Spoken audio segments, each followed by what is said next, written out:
Habang ako ay nasa loob ng inside ng aking bahay, dito pasilip-silip ako sa bintana at nakikita ko si Uncle na siya ay basang-basa sa ulan at walang masisilungan. Kaya ang game na ito ay pinamagatan nating The Boy in the Rain. Habang ako ay papalabas sa out at dito na ako sa aming pultahan na door at ako'y pasilip-silip lamang at wasyang, grabe, natamaan ng kidlat ng thunder ang lupa na land. Kaya dito, nagpaisipan ko na ako nagthinking na grabe jud kakusog ang kidlat na thunder kay magkalayo na mag-fireman sa yuta sa land. At dito na nga ako na ngay papalabas sa out.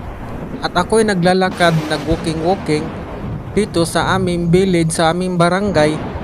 At dito ako ay basang-basa na sa ulan at wala akong masisilungan kaya wala akong shelter at nakita ko yung thunder na kidlat at dito na nga ako lumipad sa fly at nakita ko ang I can see at napakalaki ang bundok na mountain na big at dito na nga ako tumingin sa itaas. Grabe yung thunder na kidlat ay grabe nagkalayo siya at doon ko napansin na ang ulan na ito ay isang rain and I can see the thunder bagsak-bagsak in the land, in the lupa, in the earth at sa di kalayuan sa far nakikita ko ang isang gagamba na spider na pa-walking-walking na naglalakad kaya sobrang nasisiyahan talaga ang aking happiness at dito na nga ako nagpa-sightseeing sa aking pagtingin-tingin at sa di kalayuan nakikita ko ang bundok sa mountain kaya naman pinuntahan ko na kasi nagustuhan ng aking want na puntahan yung mountain na bundok.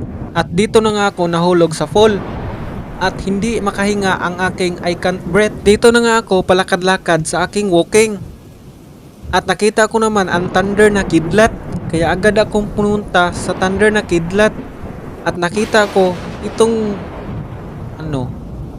itong kabayo na horse. Nakita ko ang kanyang kulay ay itim na black at dito nga banda ako'y palingon-lingon at nakita ko si Uncle na tumakbo ang kanyang running. At dito na nga ako nga pumunta dito sa village na barangay at nakita ko naman itong kidlat na thunder kaya nga dito nakaramdam na akong paglalamig ng aking cold at hindi na makagalaw ang aking stay. Ang tangi ko lang magawa ay tumingin sa langit na sky at makita ang thunder na kidlat at tinitignan ang ulan na rain na bumabagsak sa falling. Noong umaga at gabi na ako na ay nakagalaw sa I can move, ako ay pasilip-silip sa door na purtahan at nakakita ang aking I can see ng tao na people sa loob.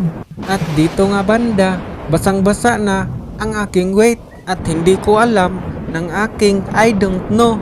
Kaya ako nga dito magpapaalam bago kayo masiraan ng ulo.